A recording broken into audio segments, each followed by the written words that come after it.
If you have few or no friends, you probably have these 5 rare traits. And no, this is not about being shy or awkward. This is not about social anxiety or past rejection or childhood wounds.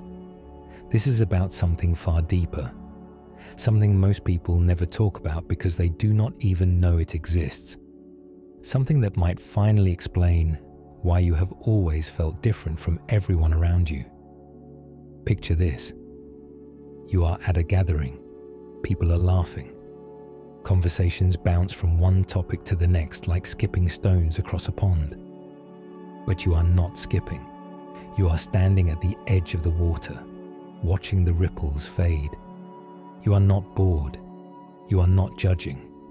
You are simply observing, noticing, feeling the weight of every word that floats past you. And somewhere inside, you wonder why it all feels so thin, so light, so forgettable, so temporary. If that sounds familiar, you are not alone. But you are rare, rarer than you might think. There is a quiet kind of person in this world. They do not announce themselves when they enter a room. They do not fight for attention or compete for the spotlight. They do not fill silence with noise just to feel less empty or less awkward. They sit with the silence. They let it breathe. They let it teach them things that noise never could. And in that stillness, they see things others miss. They feel things others rush past without noticing. They notice the cracks in the smiles, the hesitation before the laugh, the way someone's eyes dim when the conversation turns away from them. This is not a flaw. This is not a defect to fix or a problem to solve. This is a filter, a very sophisticated filter that your soul developed over years of watching and learning and growing. Most people think having few friends means something went wrong somewhere along the way. They assume loneliness. They assume rejection. They assume you tried and failed and gave up. But what if it is the opposite? What if having a small circle is not a sign of social failure, but a sign of psychological selection? What if your soul simply refuses to settle for connections that do not reach the bone? What if you were designed for depth in a world that celebrates surface? That is what we are exploring together today. 5 rare traits that live inside people who keep their circles small. Not because they cannot make friends, but because they cannot make shallow ones. Not because they are incapable of connection, but because they are incapable of fake connection. Let us begin with the first trait. You have a low drive for social performance. Most people do not realize how much of social life is theater. There are scripts, there are roles, there are unspoken rules about what to say and when to laugh and how to nod along, even when you disagree completely. Most people slip into this performance without thinking. It is automatic. It is survival. It is how they belong to the group. It is how they feel safe. But you cannot do it. Or rather, you can. But it drains you like nothing else in the world. You have tried. Many times. You have worn the mask. You have played the part. You have laughed at jokes that were not funny and agreed with opinions you did not hold and smiled through conversations that felt like chewing on cardboard. And every single time, you walked away feeling hollow, like you left a piece of yourself behind, like you traded your truth for a ticket to the party that was not even worth attending. This is what psychologists call a low drive for social performance. It does not mean you are antisocial. It does not mean you hate people. It means you value authenticity over applause. You would rather be alone and real than surrounded and fake. You would rather have one true friend than 100 shallow acquaintances. Think of it like this. Some people are natural actors. They can shift between characters with ease. They can become whoever the room needs them to be. And they do not feel lost in the process. They feel alive. But you are not an actor. You are a witness.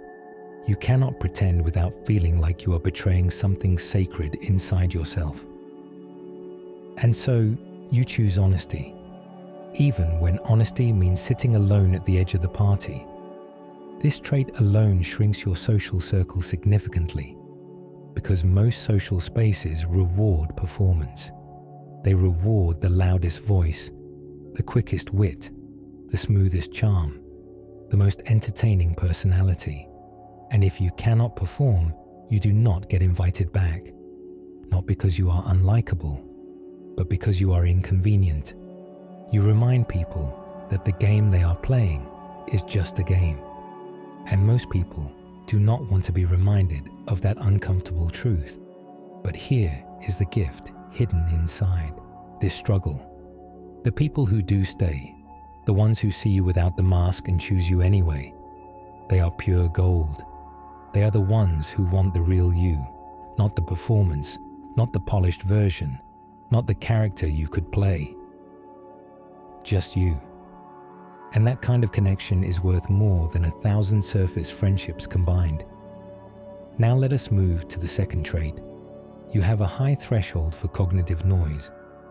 This one is subtle, but incredibly powerful. It explains why small talk feels like sandpaper on your soul.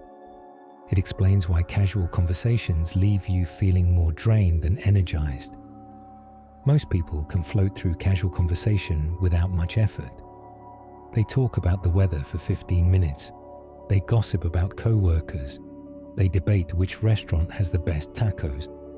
And they feel fine, maybe even energized by the exchange. But for you, something different happens. Your brain does not want to float on the surface. It wants to dive to the bottom. You crave depth. You crave meaning. You crave conversations that reach into the marrow of life and pull out something real and lasting. When someone asks how your day was, you do not want to say fine. You want to tell them about the thought that kept you up at night. The question you cannot stop asking yourself. The feeling you cannot quite name but cannot quite ignore. But most people do not want that level of depth. Most people want light, easy, comfortable, safe. And so you learn to hold back. You learn to nod along. You learn to save your depth for later, for someone who might actually want it and appreciate it. But later rarely comes. And so the depth stays trapped inside you like water with nowhere to flow, like a river with no ocean to reach. This is what it means to have a high threshold for cognitive noise. Your mind filters out the shallow automatically. It craves substance like a starving person craves food. It cannot be satisfied by surface-level exchanges because it was built for something deeper, something more nourishing. And that is not a weakness, that is a gift. But it is a gift that makes small talk feel exhausting and often pointless. Think of it like this. Some people are happy swimming in the shallows forever. The water is warm, the waves are gentle. They can see the shore.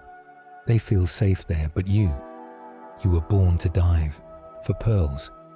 You want to go where the light fades and the pressure builds and the treasures hide in darkness.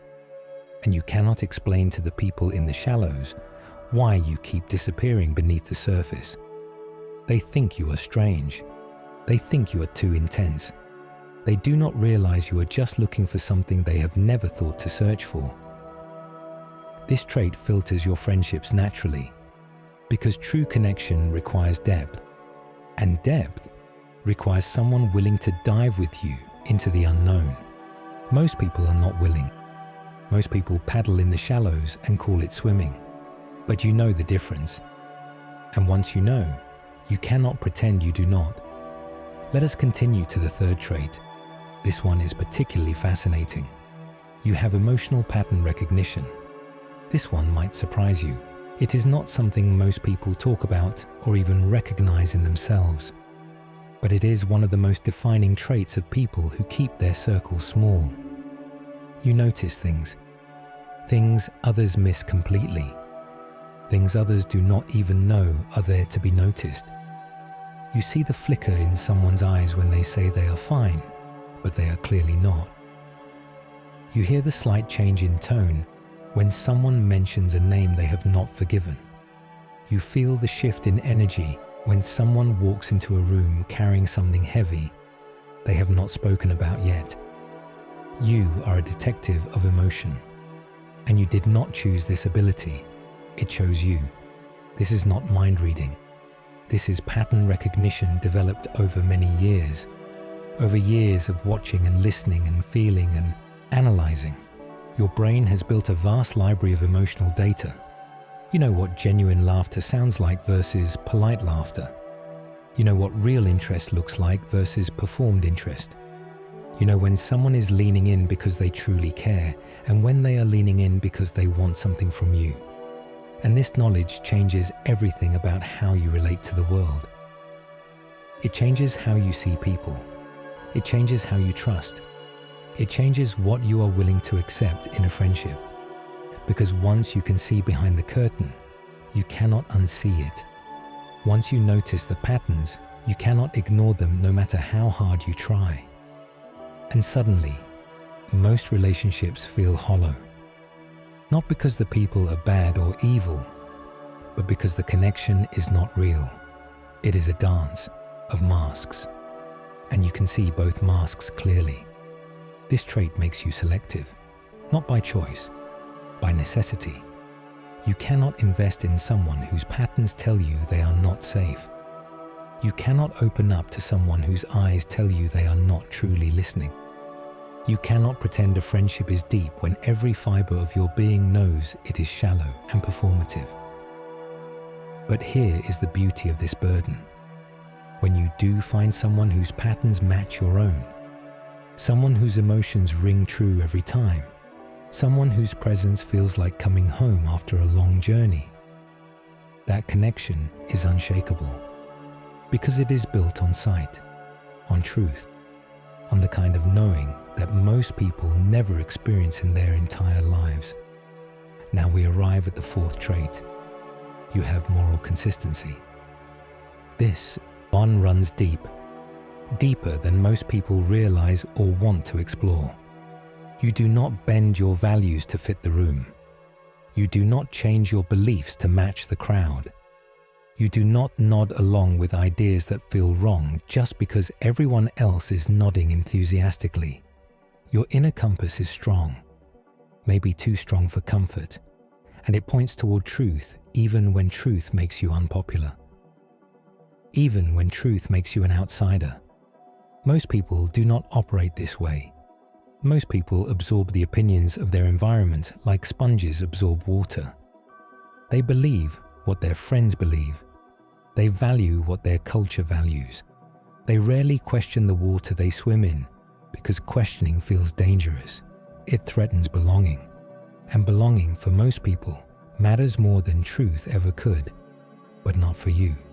You question everything. You examine traditions before accepting them blindly. You challenge systems before obeying them without thought. You ask why when everyone else asks how. And this makes you different. Sometimes uncomfortably different. Sometimes painfully different. Think of it like this. Most people have an anchor that holds them in place. That anchor is the group, the tribe, the collective voice that tells them what is right and wrong and acceptable and unacceptable. But your anchor is internal. It is a quiet voice that speaks from somewhere deeper than culture, deeper than conditioning, deeper than fear. And when that voice disagrees with the crowd, you follow the voice, even when it means standing alone in the cold. This trait costs you friends, because friendship often requires compromise. It requires going along with things you might not fully support. It requires letting small wrongs slide to keep the peace and maintain harmony. But you cannot let them slide, not because you want to fight, but because your conscience will not let you rest until you speak. You lose sleep over injustice you witnessed. You feel physical discomfort when you witness dishonesty or cruelty. You cannot pretend something is okay when every cell in your body knows it is not okay. And so people drift away. Not because they hate you, but because you make them uncomfortable with your consistency. Your consistency holds up a mirror, and most people do not want to see what the mirror shows them about themselves. But the ones who stay, the ones who respect your compass and share it, they become more than friends. They become allies in the truest sense, partners in truth, people who sharpen you because they share your commitment to what is real and right. And that kind of bond is rare. That kind of bond is worth the loneliness that came before it. Let us move to the fifth and final trait. You have hyper-selective vulnerability. This is perhaps the most misunderstood trait of all. People think you are closed off, guarded, cold, distant. They think you do not know how to open up or share yourself. But they are wrong, completely wrong. You know exactly how to open up. You just refuse to do it halfway. You refuse to do it carelessly. Most people share pieces of themselves like handing out flyers on a street corner. A little here, a little there. Surface stories, safe confessions. They spread themselves thin across many people and call it connection. But you cannot do that. For you, vulnerability is sacred. It is not something you scatter to the wind. It is something you plant in carefully prepared soil. And you only plant in soil you trust completely. This means you wait, you watch, you test the ground before you dig. You need to know that the person in front of you can hold what you are about to give them. You need to feel that their soul is safe, that they will not use your truth against you, that they will not gossip about your secrets, that they will not minimize your pain, that they will not disappear when things get difficult. And most people fail this test, not because they are cruel or malicious, but because they are careless with sacred things. They treat vulnerability like entertainment at parties, like gossip fuel for boring afternoons, like something to mention casually to others. And you have been burned enough times to know what careless hands do to fragile things.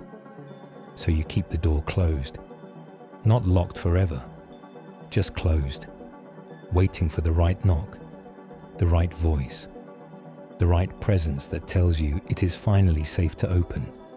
This trait keeps your circle tiny, because true intimacy requires mutual vulnerability, and you will not offer yours until you trust theirs completely.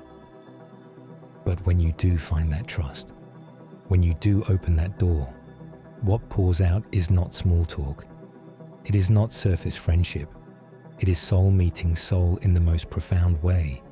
It is the kind of connection most people dream about, but never experience because they gave their vulnerability to everyone and saved none for the one who deserved it most. Now here is where we must pause and acknowledge something important and difficult, something that needs to be said. These traits are gifts, but they are also burdens, heavy ones that you carry every single day. There is a loneliness that comes with depth, a particular kind of ache that lives in the chest of those who see too clearly and feel too deeply. You walk through a world that seems to be skimming the surface of life while you are drowning in the depths below. You watch people laugh at things that feel meaningless to you. You watch them fight over things that feel trivial. You watch them connect over things that feel hollow and empty. And you wonder if something is fundamentally wrong with you.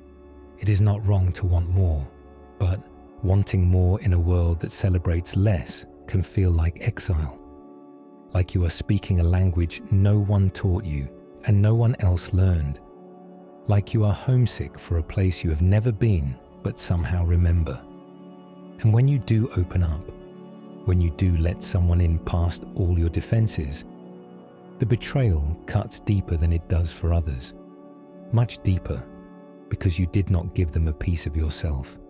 You gave them all of yourself. And when they drop it, when they lose it, when they treat it like it was nothing special.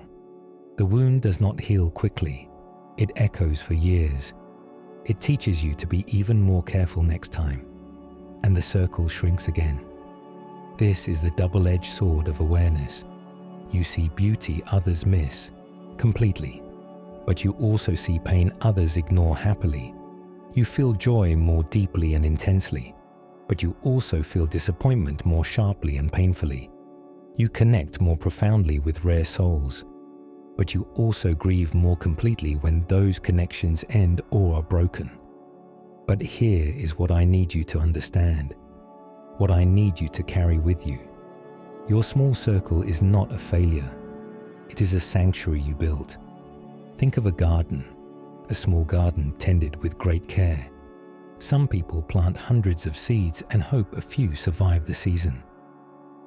They scatter and spray and pray, and maybe they get a field of weeds with a few flowers mixed in randomly. But you are not that kind of gardener. You choose your seeds carefully with intention. You prepare the soil slowly with love. You water with attention and care. And what grows in your garden may be small in size, but it is alive. It is real. It is rooted so deep that no storm can tear it out. No winter can kill it. Your friendships are like that. Few but unshakable. Small but sacred. The people in your circle are not there by accident or convenience. They are there because they passed every test. They stayed when others left without looking back. They dove when others floated on the surface. They chose you not for what you could give them, but for who you truly are underneath everything. And that is the gift hidden inside the loneliness. Depth is its own kind of light. It does not shine on everyone in the room. It does not light up the whole party. But for those standing close enough to feel it, it is warm and comforting. It is real. It is the kind of light that does not flicker or fade when the wind blows. It is the kind of light that lasts. You are never meant to be understood by everyone you meet. You are meant to be understood by the few who speak your language fluently, the few who see the world the way you see it, the few who know that silence can be more intimate than words, and that presence can be more powerful than performance could ever be.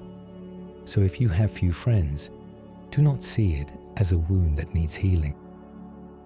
See it as a filter that worked exactly as it should, a compass that pointed true, a soul that refused to settle for less than it deserved.